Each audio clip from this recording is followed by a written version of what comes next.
This channel does not promote any violent, harmful, or illegal activities. All content provided by this channel is meant for an educational purpose only.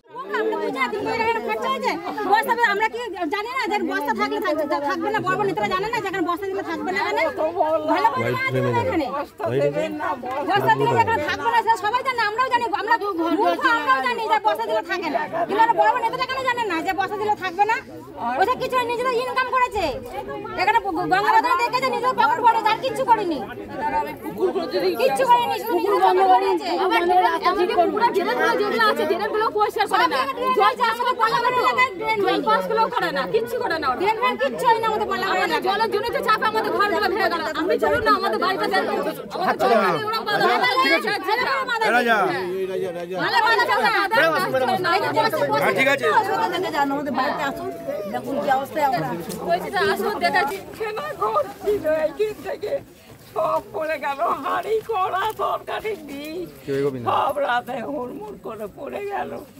ওই যাই করে ওই মুখের টালির ঘর আছে, ওই ঘরের পেছনেই পুকুর, ঘরের পেছনেই পুকুর। আমাদের কোনো মানুষরা কোথায় যাবে? দিন এনে দিন খাই লোকের বাড়ি কাজ করে। কিছু ব্যবস্থা করে না।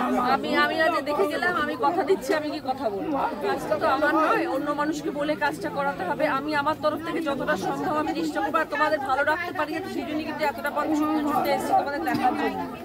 আমি চেষ্টা করবো তোমাদের এই কটা ঘর যদি পাশে নিয়ে যেতে পারি। আমার কি রাত দিচ্ছি ক্ষমতা নেই মা, ছেলে 300 টাকা উপায় এই রাস্তাটা বেশি ভেঙে যাচ্ছে আর বেশি মানুষের সমস্যা। এই ভাঙলে কতদিন যে পড়েছে ওপার থেকে এসে হঠাৎ জানে না ফুল জলে এসে নিয়ে পড়েছে। হ্যাঁ, গাড়ি রানের গাড়ি আসছে রাস্তা, মানে অ্যাকচুয়ালি সবাই জানতো এটাই রাস্তা, সবাই এখানে যেতে হবে, হট করে দেখছে ওই কারণটা এখানে স্কুল ড্রয়িং আমাদের কাছে স্কুল ড্রয়িং দাও আছে। চারটে রুমে কত ক্লাসরুম?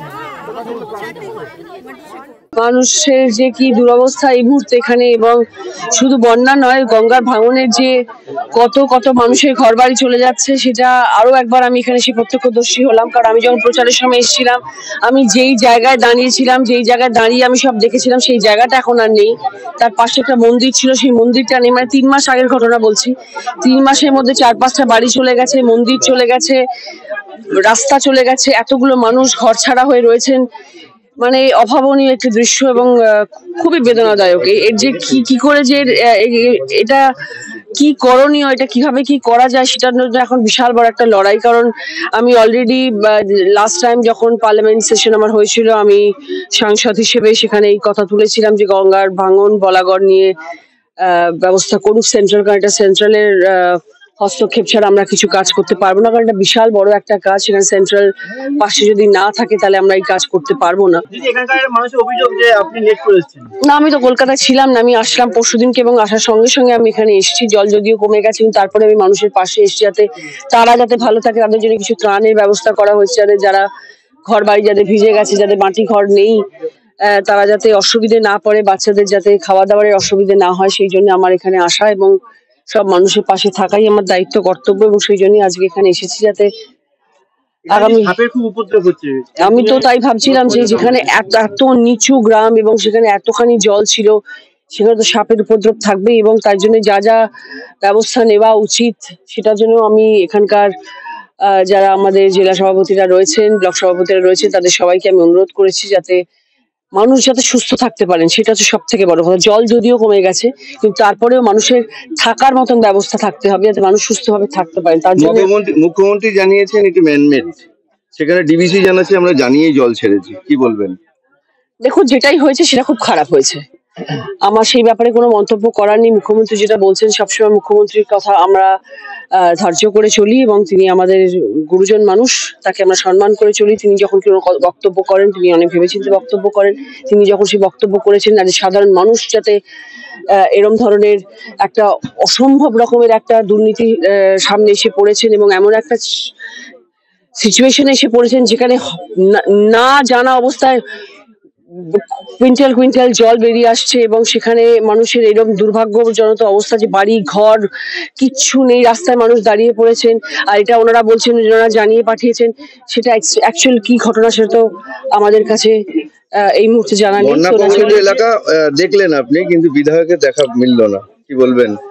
বিধায়ক কোথায় আছেন আমি জানি না। আজকে আমি এখানে এসেছি, আমি জানিয়ে আসি, আমি যখন যেখানে যাই সেখানে যদি বিধায়ক উপস্থিত না থাকেন সেখানে আমার কিছু করার নেই। আমি সাংসদ হিসেবে আমি আমার মানুষের পাশে আছি। সাংসদ করেছেন আমাকে হুগলি জেলার মানুষ, আমি তাদের পাশে থাকবো সবসময়, সেই প্রতিশ্রুতি নিয়ে আমি আজকে চলেছি পথ, এবং সেই জন্যই আজকে মানুষের পাশে এসেছি। সেখানে যদি বিধায়ক না থাকেন আমার কিছু করার নেই। ক্ষোভ তো থাকবেই, ক্ষোভ তো থাকবেই। বিগত তারা বলছে যে এই যে ভাঙন আপনি দিদি আজ দেখে গেলেন সেটা একদিনে হয়নি, বিগত 5-6 বছর ধরে হয়েছে।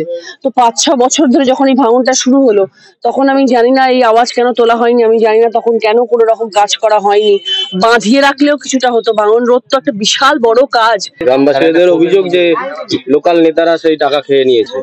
দেখুন, আমাদের লোকাল যারা রয়েছেন বলাগড়ের সাথে যুক্ত, তারা তাদের যতটা ক্ষমতা তারা সেই ক্ষমতা দিয়ে করছে। আমি বারবার বলছি, গঙ্গার ভাঙন রোধ করা একটা বিশাল বড় প্রজেক্ট, একটা ঘাটার জন্য মাস্টার প্ল্যান একটা বিশাল বড় প্রজেক্ট, তেমনি বলাগড়ের গঙ্গার ভাঙন একটা বিশাল বড় প্রজেক্ট। এই প্রজেক্ট কমপ্লিট করতে গেলে সেন্ট্রালের হস্তান্তর দরকার, তা না হলে এই কাজ কমপ্লিট করা সম্ভব নয়। বলাগড়ের যারা রয়েছেন, যারা আমাদের তৃণমূল কংগ্রেস সদস্য যারা রয়েছেন, যারা আমাদের রাজনীতির মানুষরা রয়েছেন, যারা মানুষদেরকে সাহায্য করতে চাচ্ছেন, তারা তাদের ক্ষমতা অনুযায়ী যতটা সম্ভব তারা করার চেষ্টা করছেন। তার বাইরে যতটা করা সম্ভব সেটা সেন্ট্রাল থেকে হেল্প আসতে হবে, তা নাহলে সম্ভব নয়। বস্তা দিয়ে বালি দিয়ে পাথর দিয়ে কিছুদিন বন্ধ করা যায়, তারপরে আর সেটা বন্ধ করা যায় না। বিজেপি সাংসদ এখানে রয়েছেন, এলাকার মানুষ বলছেন যে কোনো কাজই হয়নি, তাহলে কি আগের সাংসদ কোনো কাজ করেনি? কাজ তো অনেক পরে আসেনি 5 বছরের মধ্যে একবারও দেখা যায়। কি করবো বলুন, দুর্ভাগ্যজনক যে যাকে আমাদের পশ্চিমবাংলার মানুষ, হুগলি জেলার মানুষ ভোট দিয়ে জিতিয়ে নিয়ে এসেছিলেন, তিনি তাদের পাশে এসে দাঁড়াননি বা কোনো রকম কাজ করতে পারেননি, সেটা তাদের দুর্ভাগ্য। এবং দেখা যাক এখন কতটা করা যেতে পারে। আমি আমার তরফ থেকে 100 ভাগ চেষ্টা করব, চেষ্টার ত্রুটি রাখবো না, এটুকু কথা আমি সবসময় দিয়ে এসেছি। আমি যখন আমার প্রচারে এসেছি আমি তখনও বলেছি যে আমার যখন সময় হবে আমি নিশ্চয়ই আসবো, আমি যতটা পারবো আমার তরফ থেকে আমি চেষ্টা করব, আমি আমার তরফ থেকে চেষ্টা করব। জানি না, উনি ছাড়া পেয়েছেন, উনি বেলে ছাড়া পেয়েছেন। আশা করি উনি এই যেরকম ভালো কাজ করতেন, আশা করি মানুষের পাশে উনি থাকবেন, আবার ভালো কাজ করবেন। মানুষের ভালোবাসায় উনি হয়তো ফিরে এসছেন আবার, ঠাকুরের আশীর্বাদে উনি ফিরে এসছেন আবার, এবং আগামী দিনে আশা করি উনি ভালো কাজ করবেন।